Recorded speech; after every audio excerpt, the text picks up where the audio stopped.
Créé. Il y a un vrai volume, il n'y a pas de fend plat, c'est très sculpté, très dynamique, très profilé. Il y a cette force qu'on peut sentir. Le volume pour moi est nouveau. Alors on est dans une continuité de Renault qui a inventé l'espace, on est dans une étape au-dessus. On est dans un langage assez aéronautique. On a l'impression que c'est une aile d'avion avec le profil. J'aime beaucoup le S qui fait vraiment penser à un empennage d'avion. Toutes ces lignes en S, en fait, c'est de la fluidité.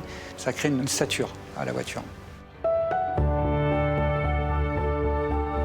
Les espaces précédents avaient une continuité. Celle-ci, il y a vraiment une rupture.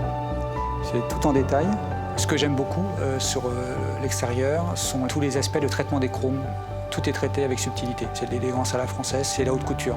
La face avant, oui, c'est une Renault. Là, c'est évident. Là, on voit l'esprit de famille, on voit le branding, c'est bien clair.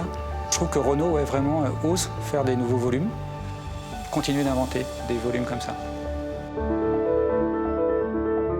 Qu'est-ce que ça donne de l'intérieur? C'est ça qui est très important, parce qu'on passe quand même plus de temps à l'intérieur de sa voiture qu'à l'extérieur. On a une position très confortable, mais assez haute. Et puis surtout, ce toit en verre, là, qui est immense, tout simplement immense. J'aime la position de conduite parce qu'on n'est pas assis comme dans un 4x4, on n'est pas assis comme dans une voiture, on est au milieu. Je crois que c'est un peu comme cette voiture, on est dans autre chose. Quelque chose qu'il faut inventer, c'est un nouveau produit. Je fais toujours la relation avec ce que j'ai vu sur l'extérieur. Pour moi, il y a une vraie synergie entre les deux. L'utilisateur final, qui est le passager, mais qui est aussi le conducteur de votre voiture, doit avoir un regard vers l'extérieur, on doit l'aider. Donc les astuces de lumière sont très importantes. Tout est en flottaison. Je retrouve les éléments qu'on aurait sur le 350, par exemple. Le motif du film, c'est exactement les motifs aéronautiques qu'on a aujourd'hui sur nos sièges. Tout est très aérien. Cette console, pour moi, elle fait tout. C'est évident, déjà, de libérer tout l'espace inférieur. C'est une prouesse technologique, une prouesse d'ingénierie, surtout. En termes de design, c'est, excusez-moi l'expression, mais un peu culotté, quand même, de faire ça, parce qu'il y a beaucoup de dissymétrie.